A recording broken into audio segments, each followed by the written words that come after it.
Hello viewers, welcome to my channel cooking BD. আবারও আপনাদের মাঝে হাজির হয়েছি দুধ চিতইয়ের রেসিপি নিয়ে। চলুন উপকরণগুলো দেখে নেই। 2 কাপ আতপ চালের গুঁড়া, হাফ কাপ সিদ্ধ চালের গুঁড়া। চালগুলা গুঁড়া করার পূর্বে মিনিমাম 5 থেকে 6 ঘন্টা পানিতে ভিজিয়ে রাখতে হবে। 1 কাপ খেজুরের গুড়, 1 চা চামচ বেকিং পাউডার, 3টা এলাচ, পরিমাণ মতো লবণ, 1 লিটার দুধ এবং পরিমাণ মতো পানি।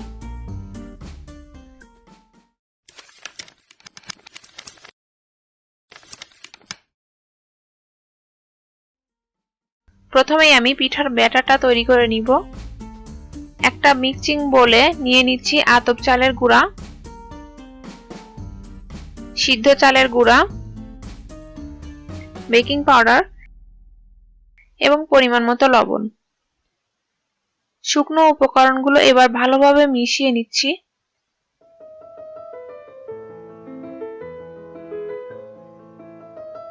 এখন অল্প অল্প করে পানি মিশিয়ে ব্যাটারটা তৈরি করব। পানিটা অবশ্যই কুসুম গরম হতে হবে।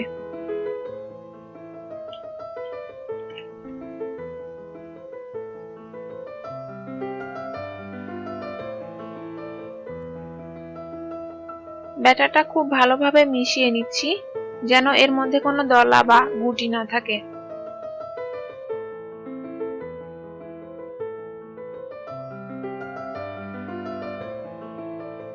ব্যাটারটা তৈরি হয়ে গেছে। আমি আপনাদের ঘনত্বটা দেখিয়ে দিচ্ছি।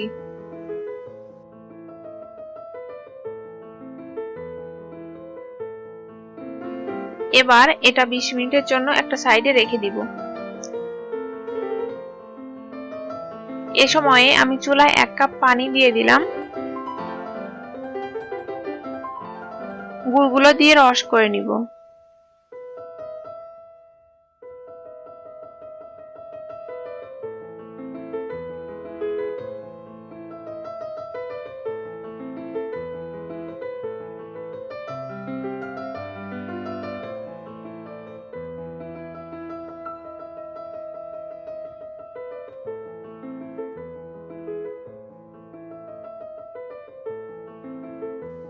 তৈরি হয়ে গেছে।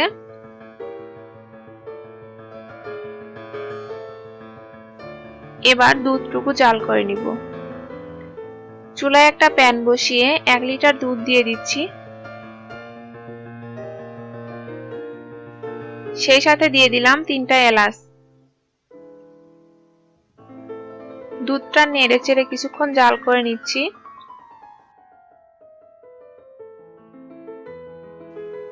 দুধটা জাল করা হয়ে গেছে। এবার চুলাটা বন্ধ করে দিচ্ছি। 20 মিনিট পর চুলায় একটা লোহার কড়াই বসিয়ে দিয়েছি। চুলাটা এ সময় হাই হিটে কড়াই একদম গরম করে নিচ্ছি। গরম হয়ে গেছে। এবার চুলাটা মিডিয়াম লো করে কয়েক ফোঁটা তেল দিয়ে দিচ্ছি। একটা টিস্যু দিয়ে তেলটা মুছে নিচ্ছি। এবার কড়াইতে ব্যাটারটা দিয়ে দিলাম। আমি গোল চামচের 1 চামচ নিয়েছি। ঢাকনা দিয়ে ঢেকে দিচ্ছি। 2 মিনিট পর ঢাকনাটা উঠিয়ে নিচ্ছি।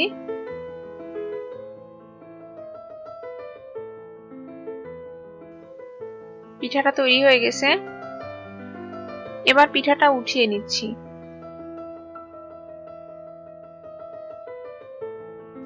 এভাবে আমি সবগুলা পিঠা বানিয়ে নিব।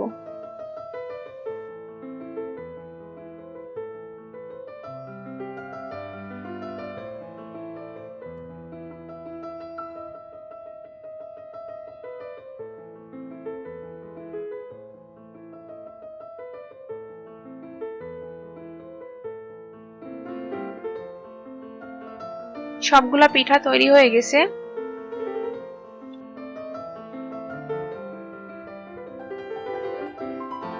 এবার এগুলা দুধের মধ্যে দিয়ে দিচ্ছি।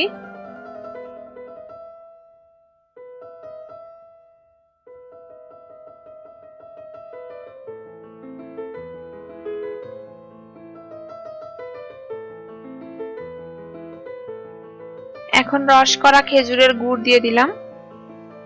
গুড়টা পরে দেওয়ার কারণ হচ্ছে দুধে যেন ছানা না কাটে।